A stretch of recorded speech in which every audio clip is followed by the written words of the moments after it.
I know how it feel to wake up fucked up. Pockets broke as hell, another rock to sell. People look at you like you's the user, selling drugs to all the losers, mad Buddha abuser. But they don't know. Welcome to the AB Show. On se retrouve pour la troisième fois avec notre cher King, Monsieur Fernand Lopez. Comment ça va? Monsieur Aboubakar, ça va bien. Toujours Merci. un plaisir de t'accueillir sur la chaîne. Et toi, ça va? Ça va super, ça va super. On peut dire qu'aujourd'hui, le MMA ne s'est jamais aussi bien porté, le MMA français. Oui, on peut dire ça sans risquer de se tromper, en effet. Il y a eu l'officialisation de la réunification des ceintures entre Cyril Gane et Francis Ngannou. Un petit regret que ce soit pas en France ou ça va? Oui, un petit regret, ça c'est sûr, parce que même si c'était prévisible, on se dit qu'avec un peu de chance, ils peuvent forcer peut-être le truc et même s'il n'y avait pas assez de temps pour communiquer, je me suis dit qu'ils allaient forcer un peu. Mais non, finalement, ils ont décidé de ne pas le faire et certainement, il y aura un match revanche sur la place parisienne à un moment donné. Donc, on va se contenter de la télévision pour regarder ce qui va se passer de l'autre côté. Et qu'est-ce que tu peux nous dire sur la préparation? Comment ça va se passer cette préparation? Parce que, par exemple, pour préparer Volkov, tu avais ramené un kickboxer du Glory. Thomas, je crois que c'était un Polonais, ou je me trompe. Et tu avais bien évidemment Begay Paulin. Et là, pour préparer un mec comme Francis que tu as formé toi-même depuis le début, comment ça se passe? Tu as une petite idée de quel genre de sparring tu vas apporter ou c'est confidentiel? Non, il n'y a pas de... Tu sais, avec moi, il n'y a pas de confidence en réalité. Enfin, oui, il y a quelques confidences, mais cependant, c'est pas de l'ordre du sparring, quoi. Il n'y a pas de secret à ça. De manière générale, on sait que je suis plus pour l'approche de la mobilité, de la vitesse du déplacement, de l'agilité de la mobilité. Et donc, dans ce cadre-là, je ne vais pas... Il y a peu de personnes sur la planète qui peuvent matcher avec la puissance de Francis. Donc, aller essayer de matcher et de trouver des personnes qui ont la force de Francis, on peut trouver ça en culturisme, en haltérophilie. On va pas trouver ça en MMA. Sauf que, voilà, quoi, si tu matches, tu vas chercher ça, tu vas perdre en termes de vitesse, tu vas perdre en termes. Donc, non, on n'a pas besoin de ça. Très sincèrement, je pense que même si on me présentait tous les sparring du monde, à part Francis lui-même, je ne verrais personne encore mieux que Nassourdine Imavov. Ah oui, en plus ça tombe bien, parce qu'il y a la Cyril aussi qui fait son combat le 6 novembre, donc ça peut bien matcher. Donc en gros, le sparring premier de Cyril, ça va être Nassourdine parce qu'il a un meilleur fight IQ que Cyril et que Francis, il a une meilleure vitesse que Francis, il a une meilleure compréhension du changement de niveau que Francis. Ça va se jouer sur le changement de niveau. Et donc du coup, quand tu es capable d'anticiper ce que fait Nassourdine et que tu as l'intelligence de capter dans ta tête que Nassourdine n'a pas la force de Francis, et donc tu constates, tu estimes que si Nassourdine te connecte une fois, ça veut dire que tu dors, bah du coup, tu es bien. Parce que tu te prépares dans les meilleures conditions. Et puis, à côté de ça, il y a des personnes qui ont la force, comme le jeune qu'on vient de signer qui s'appelle Amabaldé, qui est un Sénégalais qui est, on l'appelle le futur roi des arènes. Il avait un combat prévu là dans quelques jours contre le champion actuel, Moudoulou, qui est le champion de l'arène au Sénégal. Le combat a été repoussé. Et donc, il est sur la préparation de Cyril sur les épreuves de force. Et puis au sol, on ne va pas chercher très loin. Je ne pense pas qu'il faille, quand il n'y a pas de problème de gabarit, on fait appel à des personnes super grande de taille pour Volkov parce que le gabarit a une incidence très importante dans le combat. Aujourd'hui, quand on n'a pas ce problème de gabarit et qu'on a un problème de savoir boxer, l'idée c'est de trouver qui peut boxer comme Francis ou mieux que Francis. Je pense qu'on est d'accord que Nassourdine boxe très bien. Euh, bien sûr. voilà. Est-ce sa puissance n'approche pas du tout celle de Francis? Je dis qu'en termes de boxe pure, si on a l'intelligence de s'imaginer ce qui va se passer et de se dire que, OK, quand ce mec me touche au foie, je suis touché. S'il me touche à la tête, je suis tombé. Bah, du coup, on devient meilleur boxeur parce qu'on a la vitesse, on a la mobilité, on a un cardio de malade. Nassoudine ne s'arrête pas, c'est une machine de guerre. En termes de poids, il n'est pas non plus très léger. Hors compétition, il a Zouazine les 95 kilos, donc ça devient intéressant. À côté de ça, on a des personnes qui vont rejoindre le camp d'entraînement de Cyril un peu plus tard, comme Sweb. Sweb, c'est un jeune qui est à la boxe anglaise à l'INSEP. Il vient d'être sélectionné sur l'équipe de France encore une fois de plus. Il n'a pas fait les JO parce qu'il était blessé. Là, il est sélectionné. Et donc, il va venir dans quelques semaines nous rejoindre dans le camp. Mais le camp aura vraiment commencé avec la personne principale qui est Nassourdine. Donc, du coup, Nassourdine devine qui est son sparring principal pour son combat. C'est Cyril, vu que Nassourdine, il affronte un Edmond Chabazian qui est aussi un striker. Voilà. Donc, Cyril joue à la perfection le rôle d'Edmond Chabazian. Les high kicks, ça monte super rapidement quand il est à l'approche. Il a l'intelligence de pouvoir balancer des coups sans toutefois mettre la puissance dessus pour ne pas faire mal en termes de puissance à Nassourdine. Ouais. Mais cependant, en termes de lecture de jeu, quand tu as tourné avec Cyril, bon, si tu gères Cyril, on est d'accord que tu peux gérer Sabajan en termes de fight IQ, tu vois. Donc voilà deux personnes qui ont l'un des meilleurs fight IQ sur le territoire et qui vont se upgrader chacun en termes de OK, je tourne avec lui le lundi, il me déborde, le mercredi, l'autre me déborde, le mardi, et c'est très intéressant ce truc-là. On est dans l'écosystème, on est bien, et en plus, pour le pur sol, quand on travaille le pur sol, on a l'entraîneur de sol au MMA Factory qui est Luc Rousseau, qui va faire ses débuts en MMA avec le MMA Factory bientôt. Il comprend la logique, c'est l'une des meilleures black belts en France, il est bien, il comprend la logique du MMA, il est à 7 victoires en MMA, donc il capte un peu comment ça se passe. Il a été sélectionné en équipe de France, là, il me semble. Oui, voilà. Donc, il va partir avec l'équipe nationale du sol bientôt. Mais en tout cas, en ce qui concerne le sol, là, je sors là de la salle d'entraînement, on vient de faire une excellente séance avec lui. Il a un jeu de sol qui est très puissant avec les jambes, en mode clé de talon, clé de machin, plein de clés, de genoux, machin. Il est intelligent pour que quand je lui dis de ne pas utiliser ses pieds, il fait le paraplégique avec ses pieds parce qu'il est très malin d'aller chercher des crochets, des choses assez compliquées qui ne sont pas nécessaires dans ce camp d'entraînement.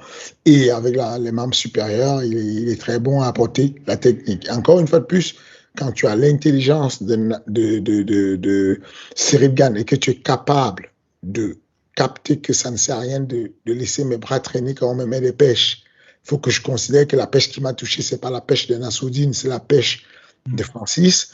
Bah, du coup, tu upgrades un peu ton niveau d'entraînement. Voilà un peu dans le côté, voilà un peu comment on a organisé notre camp d'entraînement de manière très organique. Et du côté de Francis, là, récemment, dans son interview avec Ariel Helwani, il nous fait comprendre en gros qu'il est un petit peu en mauvais terme avec l'UFC. Il n'aime pas trop le traitement que l'UFC lui accorde.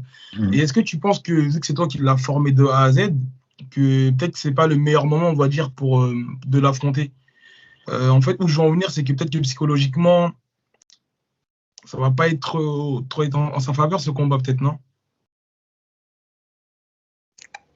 On verra bien. Je n'ai vraiment pas envie d'entrer dans les spéculations. Je ne peux dire que des choses qui sont quantifiées, vérifiables et dont je sais, c'est sûr, c'est garanti. Je pense qu'à un moment donné de sa carrière, il a eu des faiblesses mentales. Je pense qu'il en est sorti. Je ne vais pas m'attaquer à ce côté. Je vais considérer que le jour du combat, on va affronter le meilleur Francis qui n'ait jamais existé. Et c'est dans ces conditions-là qu'on va mieux préparer Cyril pour que lui, il ait un mental d'acier et qu'il continue à être ce qu'il a toujours été. Je lui présente et je lui propose un mec qui est... Voilà quoi, je lui propose le meilleur des Francis qu'on n'a jamais eu. Et c'est à lui de dealer avec ça. Voilà. Et en termes de hype du combat, est-ce que tu t'attendais à une plus grosse, on va dire, une plus grosse hype, surtout avec tout le drama qui s'est passé, avec les sparring qui ont, entre guillemets, fuité sur Internet? Est-ce que tu t'attends vraiment à une grosse, comment dire, à un gros show, même en termes de combat? Je pense que c'est très tôt. C'est très tôt, il faut que les choses bougent un peu. Il y a eu l'annonce du combat, il y a eu un peu la communication, elle est retombée parce qu'il y a plein d'autres événements. Le combat est dans longtemps, donc du coup, c'est normal qu'il y ait pas mal de com sur pas mal de choses, mais Ouais. je suis convaincu que quand là, il y a l'UFC Embedded qui va venir tourner son countdown et tout ça. Je pense qu'à la sortie du countdown, il y aura beaucoup de petits scoops qui vont remettre un peu du piment. Ça va redémarrer un peu. Voilà, je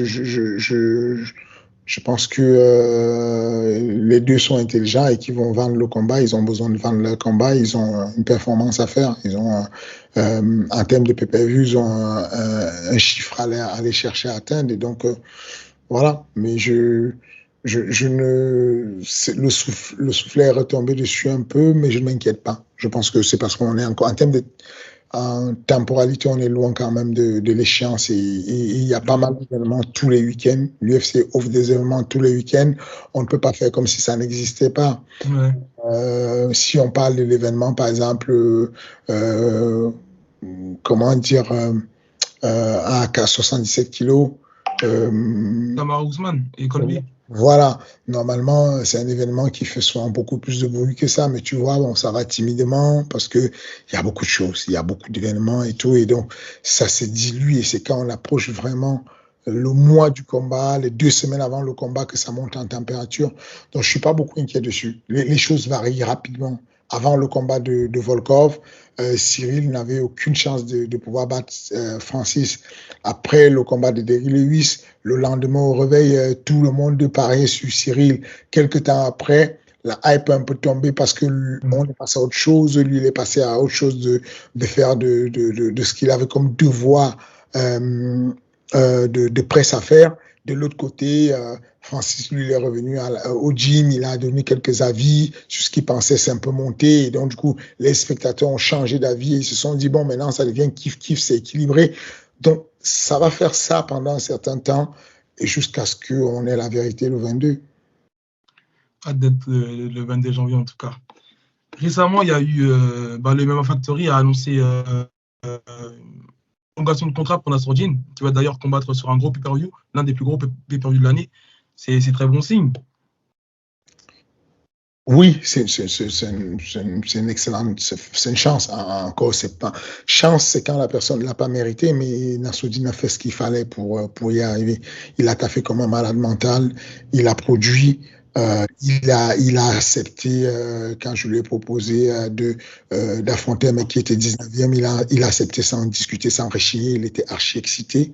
Et pareil, quand je lui ai proposé un mec du top du 11e, bah, il était super excité. Et bon, voilà. Et il fait son taf et avec un peu de chance, si ça se passe bien, c'est la porte pour aller dans le top 10. Et on sait que dans le top 10, à tout moment, tu peux être appelé pour la ceinture, s'il y a quelqu'un qui est blessé, s'il y a un souci, s'il y a n'importe quoi, pour que tu sois courageux. Donc, je pense qu'il suit une progression qui est bien. Je pense qu'il progresse à une vitesse correcte. J'aime beaucoup. Et je viens de faire une séance d'entraînement tout à l'heure avec lui. C'est phénoménal. C'est phénoménal. Alors, tout peut ça passer. Hein. Edmond Chabazan, c'est un niveau tellement super, c'est tellement solide et tout que. Mais Nassourdine, il est bien. Il est bien. Si tout se passe et qu'on arrive là-bas dans les conditions normales de température et de pression, je suis confiant. Et tu penses que c'est quel combat, on va dire, que l'UFC ils ont pu apprécier? C'est dès son premier combat contre Williams, je crois que c'était à Abu Dhabi, ou c'est vraiment le fait qu'il a combattu Yana Inish et qu'il a directement appelé un top 10? C'est ce côté-là, peut-être que l'UFC ils ont apprécié, ou c'est vraiment stylistiquement? C'est l'ensemble. De toute façon, quand nous, on est entré à l'UFC, le langage que je donne toujours à l'UFC, c'est celui-là. Allons-y. En gros, vous voulez qu'on vous mette qui? Le plus fort que vous ayez. Allons-y, ne perdez pas le temps. Si vous voulez l'amener sur le challenger de la ceinture, maintenant, on y va. Alors qu'il venait à peine d'entrer. Donc, on a toujours cette dimension-là de dire, on n'a pas de problème, on avance, on veut tomber vers l'avant. Et en plus de ça, il a assuré le premier combat parce que quand tu as les combats archi faciles, on ne sait pas exactement ce que tu veux. Ça a pris beaucoup de temps à Cyril que les gens puissent croire exactement qu'il est bon. Parce que il traversait ses adversaires de manière facile. Parce qu'il a ce côté-là qui est très annihilateur. Quand tu n'es pas encore arrivé face à lui en combat, tu penses que tu le maîtrises, tu penses que tu sais ce qui se passe, mais ce qui t'apporte comme attitude, les propositions qu'il te donne, ça te fait beaucoup réfléchir avant de combattre. Alors que dans le cas de Nassourdine, dès le premier combat, il a annoncé la couleur. On lui avait mis un mec qui cognait à mort. Ils sont allés, tu vois, le combat de Kevin Holland. Il a pris un coup de tête et on a fait no contest. Nassourdine a pris un violent coup de tête, le même qu'a pris Kevin Holland sur son premier combat. Il a fait un ascenseur, il est tombé, mais tout de suite, il a récupéré les jambes de son adversaire. Il s'est accroché dessus, il est remonté en lutte et il a continué à boxer. Ça a été une guerre sanglante et tout. Je pense que ça a touché l'UFC. Même quand il a affronté le second adversaire qu'il a collé à mort, on a quand même compris qu'à chaque fois, il était en danger. Nassourdine l'a carrément sonné au troisième round, quasiment à la fin. Si Nassourdine avait reculé au lieu de l'embrasser, je pense qu'on avait un TKO, un KO d'ailleurs, un beau KO. Et puis finalement, Anish arrive, et puis le mec est bien classé, grosse expérience, il y a tout ce qui va, mais finalement, on a réussi à gagner. Donc oui, je suis assez satisfait de cette approche-là de ce que Nassourdine fait, et je suis content que l'UFC nous ait fait confiance pour lui donner cette opportunité-là. Ok, merci. C'était pour l'actualité du MMA. J'aimerais venir sur le sujet principal de ce podcast. Comme je t'ai dit, là, le MMA français ne s'est jamais porté aussi bien que maintenant. J'aimerais qu'on revienne un petit peu sur l'évolution du MMA en général, parce que voilà, t'es un acteur vraiment important du MMA français. Tu as été combattant, tu es maintenant coach. À l'époque, enfin, à ton époque, comment se passaient les préparations par rapport à maintenant? Parce que je suppose qu'il n'y avait pas toutes ces vidéos qu'on peut voir maintenant. Là, je vais te dire, tu reçois un combattant, tu vas checker son Sherdog, tous ces combats. Mais à l'époque, il n'y avait pas tout ça. Comment ça se passait? Moi, à mon époque, si, il y avait déjà tout ça. Moi, je faisais... D'ailleurs, c'est ce qui a fait ma réputation, ce que même quand j'étais encore combattant et coach, quand j'avais des jeunes qui allaient en compétition amateur, je prenais la liste de tous les gars qui sont sur la catégorie de mes adversaires, des adversaires de mes élèves. Je checkais toute la catégorie sur Google. Je googlisais tous les noms. Ça veut dire que quand j'arrivais, je savais exactement si le mec il a déjà fait un peu de karaté, un peu de judo, un peu de machin, et je mettais des croix dessus, je mettais des petites explications judo, des petits trucs, Et donc, du coup, mes élèves arrivaient avec une petite avance de se dire, OK, je sais exactement comment il combat, puisque c'est compétition amateur, mais je sais qu'il a fait un peu de sanda, je sais que lui, il a fait un peu de lutte, et du coup, on avait une petite avance de se dire, OK, on esquive, on colle, on fait machin. Et moi, j'ai toujours été dans une grosse analyse, même sur mes combats. Si je n'ai pas percé, c'est parce que je n'étais pas un génie du MMA. Mais en réalité, j'avais capté comment ça fonctionnait. J'avais quasiment tout capté. Je faisais des analyses vidéo de tout. J'allais fouiller ce qui existait sur Google. J'allais chercher des informations sur le background de la personne. J'écoutais les interviews de ce qu'il disait après ses dernières victoires pour voir comment il se lâche. Pour moi, en tout cas, je l'ai souvent vécu comme ça. Les prépas, même à l'époque, quand j'ai commencé à faire les premiers UFC, je coachais Thierry Ramos-Soukudjou, le premier Africain qui a vraiment passé en MMA, qui a battu Ricardo Arona, qui a battu, comment il s'appelait, un autre gars de la BTT, et il a combattu au Pride, au Sengoku, au Dream, il a combattu à l'UFC. Quand j'allais sur les compétitions, j'étais choqué parce qu'il y avait un décalage monstre. Il y avait un décalage monstre entre ce qu'il y avait comme études et ce qu'il y avait comme connaissance sur le terrain. En gros, sur le terrain, les gens étaient encore 10 ans en arrière, pendant que sur les études qu'on avait en termes d'université et tout, on savait déjà ce qu'il fallait faire et ce qu'il ne fallait pas faire. Je suis arrivé sur la compétition, les hautes compétitions de lutte, les hautes compétitions de UFC et on faisait ce qu'on faisait en lutte. Les gens arrivaient avec des KO 5 jours avant l'événement, 6 jours avant l'événement, ils avaient les KO, ils faisaient une sudation alors qu'on sait que ça ne sert à rien. En gros, tu as un KO qui te sert à accélérer ta sudation, mais sauf que tu es 5 jours avant, tu perds l'eau et tu dois reboire l'eau derrière. Tu n'as pas le choix, sinon tu vas crever. Et donc aujourd'hui, on sait que scientifiquement, le cutting, ça se fait sur la dernière heure, quoi, sur les 2 dernières heures avant la pesée. L'idée, c'est de sortir l'eau du corps et de remettre l'eau dans le corps sans que les cellules du corps ne soient touchées, ne soient vraiment, comment dire, altérées ou qu'elle n'ait prise vraiment l'information qu'il y a de l'absence d'eau. Et on a encore aujourd'hui à date des personnes à l'UFC qui ont un très bon niveau, qui vont jusqu'à même à gagner des compétitions, gagner des combats, mais qui font très très mal leur cutting parce que donc moi à l'époque, en tout cas, quand je suis arrivé, les analyses vidéo, ça existait déjà pour ceux qui voulaient s'y intéresser. Mais jusque la plupart des coachs avaient la flemme. Enfin, il n'y avait pas d'enjeu. Les combattants français ne perçaient pas à l'UFC. Tu entrais dans un combat, tu ressortais. Il y avait pas, on ne perçait vraiment pas. Du coup, il n'y avait pas d'enjeu pour se dire, OK, je joue ma carrière, il faut que je check bien, il faut que je me mette avec un préparateur physique, il faut que je me mette avec un diététicien. Aujourd'hui, quasiment toutes les équipes en France sont pro. Toutes les équipes en France ont une connaissance ou quelqu'un qui gère la préparation physique, qui gère les diététiques sportives, qui gère la préparation mentale. Et donc, voilà, les choses se sont un peu améliorées. Mais déjà, à l'époque, ça existait. C'est juste que les acteurs ne se donnaient pas encore les moyens de s'attacher avec ces personnes. Tu vois. Et justement, en parlant de préparation mentale, je pense que c'est une chose qui n'est pas vraiment encore développée en France.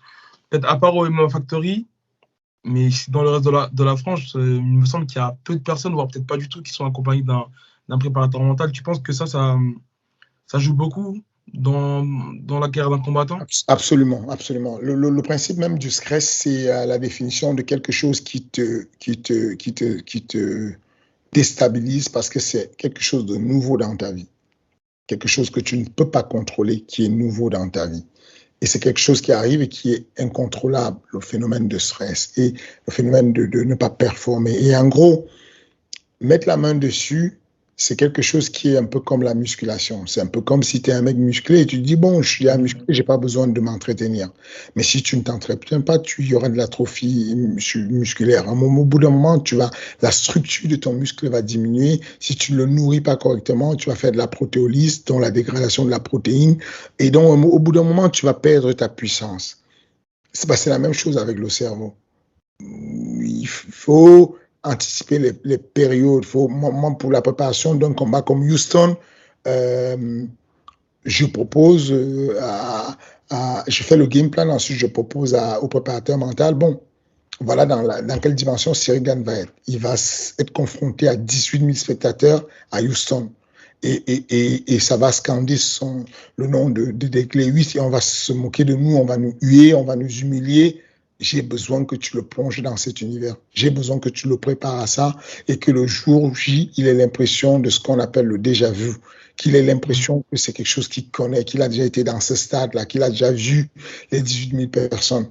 Bon, on arrive, c'est pas exactement la même chose. Au lieu de 18 000 personnes, l'UFC en avait vendu que 16 000 places. Bon, voilà, c'est déjà du monde. On est en train, on a l'impression que il y a 16 000 personnes qui nous ont hués. Et sur les 16 000 personnes, il devait y avoir peut-être 100 personnes qui étaient pour nous, quelques Français. Voilà, mais voilà, on a été hués, mais nous, on est entré avec le sourire parce que Cyril avait l'impression que c'était une aide d'honneur qu'on lui faisait, parce que le préparateur mental y avait préparé.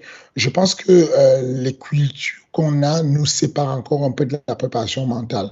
La notion de préparation mentale est compliquée parce que on voit ça comme un mentaliste, on voit ça comme quelqu'un qui entre dans ton cerveau. On ne voit pas ça comme quelqu'un qui gère les émotions, alors qu'on parle d'émotions et qu'il y a quelqu'un qui va poser des mots et qui va t'aider à gérer tes émotions. Les jeunes pensent encore que le préparateur mental, c'est un mec qui entre dans son cerveau et qui est capable de reprogrammer ton cerveau. Du coup, ils ont peur de ça. Et puis, il y a le côté de certains pays du monde qui pensent que devoir faire appel à quelqu'un pour la préparation mentale, c'est une faiblesse mentalement. Ça veut dire que tu es un mec faible et qu'un homme courageux n'a pas à renforcer son mental. Ça, c'est très dur à enlever. C'est des points d'ancrage qui sont là, c'est des dogmes qui sont là pour longtemps et qui restent très longtemps dans le cerveau. Mais encore une fois de plus, très rapidement, les gens vont se rendre compte que c'est incontournable et que la performance sportive passe par là et finalement, ils vont prendre le pas.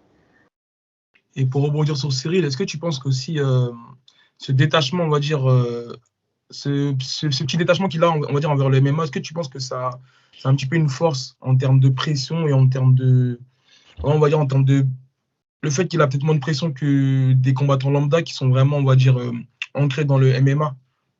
C'est pas si facile à gérer. Il y a un juste milieu à avoir.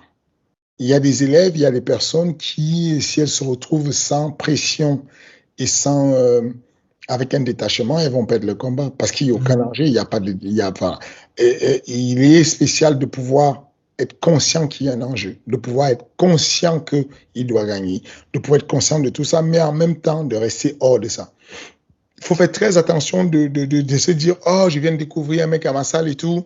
Franchement, il s'en fout, lui, du MMA. Il combat bien, il est bon, mais il s'en fout, il n'a pas d'attache, il n'a rien. Non, c'est pas sûr qu'il va performer. Parce que il y aura des moments où tu vas vouloir lui mettre des claques en lui disant, mais réveille-toi, tu es trop détaché là, on a un vrai combat.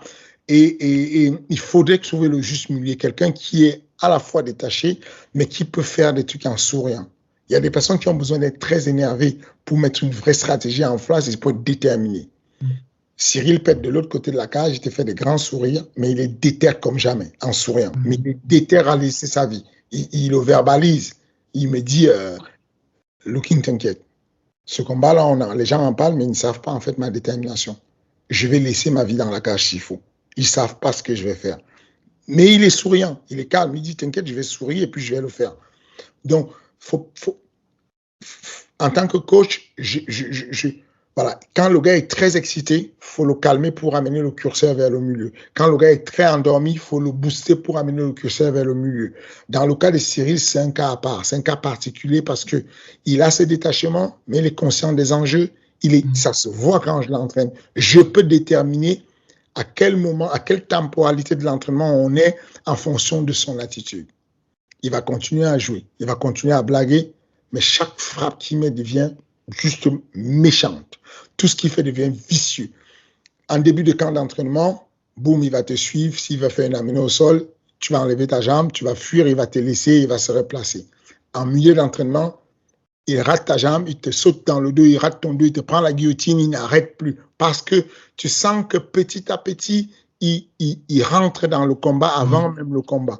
Et comme il a cette capacité de tout gérer dans le cerveau, et en plus qu'il a un préparateur mental qui fait bien son boulot, même deux, il en a même deux, un qui gère ses émotions et un qui gère la préparation mentale, donc salut à Ousmane qui gère sa préparation mentale pure et dure sur les points d'ancrage, et puis à Benjamin qui gère ses émotions.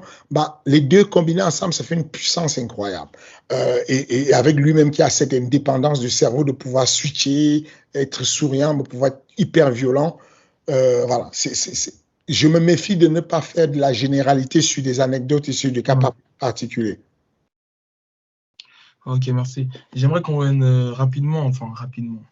T'en parlais dans un podcast dans King and the Dick, tu avais eu une période où tu t'étais installé aux États-Unis. Excuse-moi, j'en parle bon.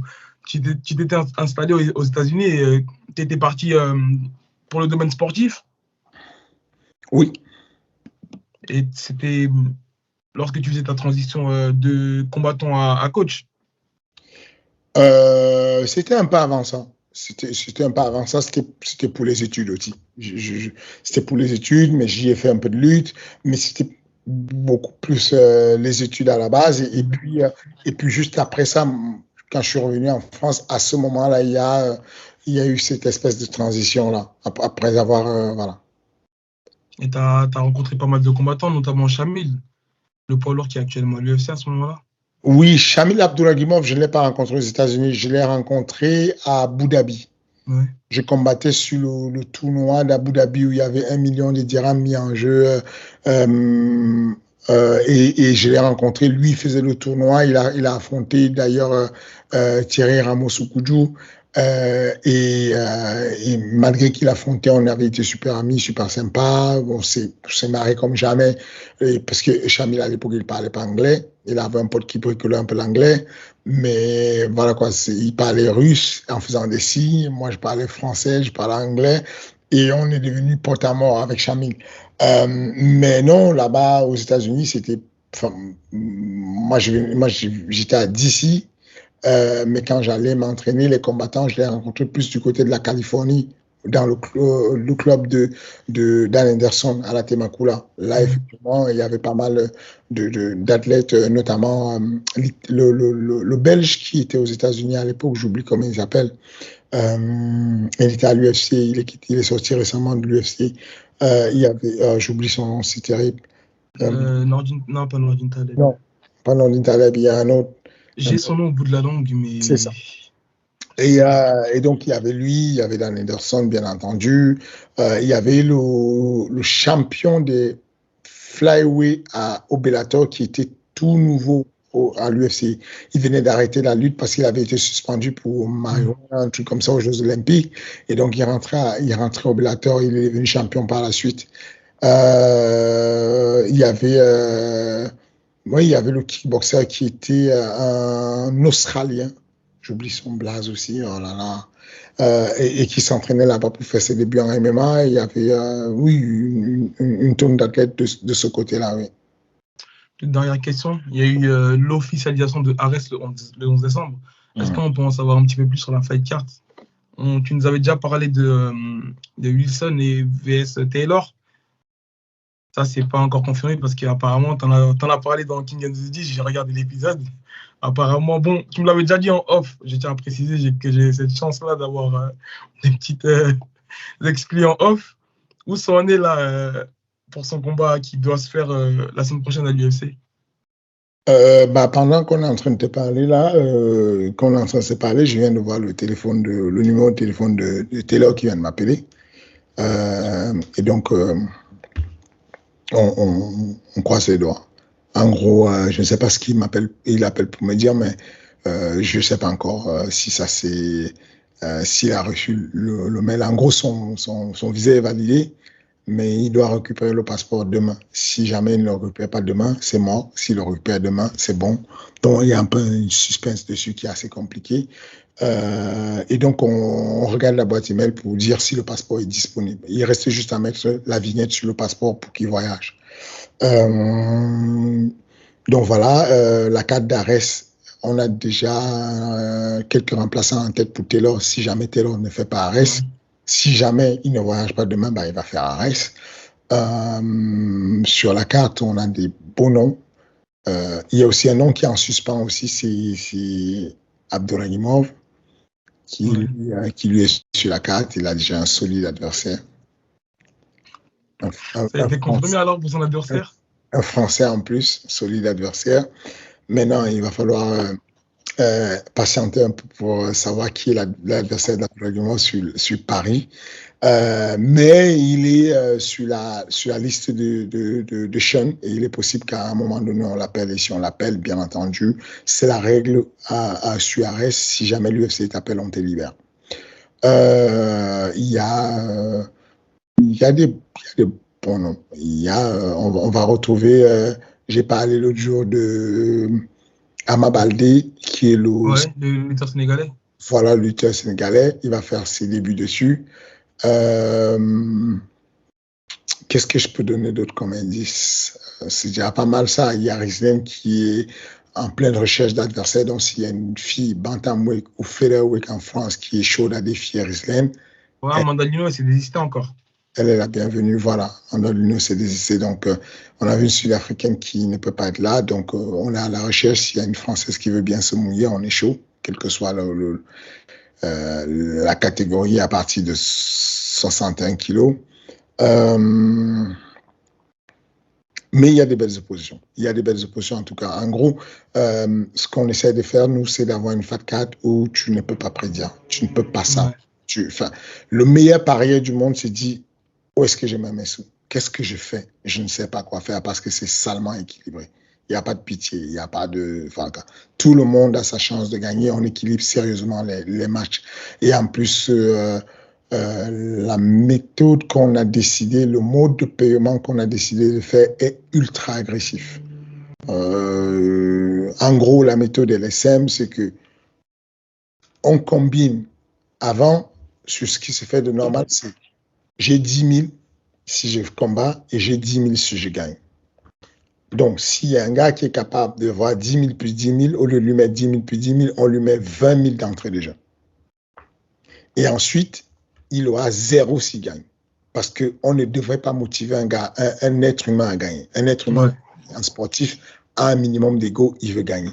Mais ensuite, ce qu'on rajoute, c'est de dire, OK, si tu gagnes, à la fin, on te rajoute 20 000 encore. Ça veut dire que si tu avais le niveau de 10 000 de combat, on te le multiplie pour que tu sois bien payé sur ta base de show que tu montes. Et ensuite, on te donne l'addition de ça à la fin en disant, OK, tu prends 20 finalement à la fin si tu as finalisé ton adversaire. Soumission, TKO, KO, ce que tu veux, mais il faut le finaliser pour avoir le bonus. Les bonus sont des bonus finish, pas des bonus de victoire. Et ensuite, même si tu as perdu ton combat, si jamais tu es élu par le public qui va voter en live comme étant le combattant le plus agressif de la soirée, dans la foulée, tu reprends ton bonus et tu passes à l'étage supérieur sur ton prochain combat. Ça veut dire que, imaginons, on t'a signé pour 10 000, pour 20 000. Et en gros, le deuxième combat, tu devais faire 22 000, le troisième combat, 24 000. Bah, non simplement, tu as perdu ton combat. Mais comme tu as été élu comme étant le mec le plus agressif de la soirée, tu passes à l'étage supérieur, tu gagnes un peu plus d'oseille. Voilà un peu ce qu'on a mis en place pour que le live de ce qu'on promet aux gens soit quelque chose de très relevé. On a mis notre pari sur la qualité de la carte, sur la qualité des oppositions, sur la qualité du combat et de l'entertainment pour que vous, le public, que le public soit quelqu'un de captivé et qui se dise, OK, j'en aurai pour mon compte. Les gens ne viennent pas jouer la sécurité. Ils n'auront pas le choix parce que si tu veux vraiment faire de l'argent, il va falloir que tu donnes du chou. Et ça s'applique pour tous les combattants de la carte, c'est-à-dire même ceux qui sont en prélim et ceux qui sont en main carte. Absolument, c'est le même protocole pour tout le monde, c'est le même contrat pour tout le monde. Ok, bah merci pour cette belle anecdote et ces éclaircissements pour le RS et pour tout ce qui a été dit. Un plaisir de t'avoir dans ce podcast. Merci à toi, Fernando Lopez. Un plaisir, Ebi. Je te dis à bientôt. Salut.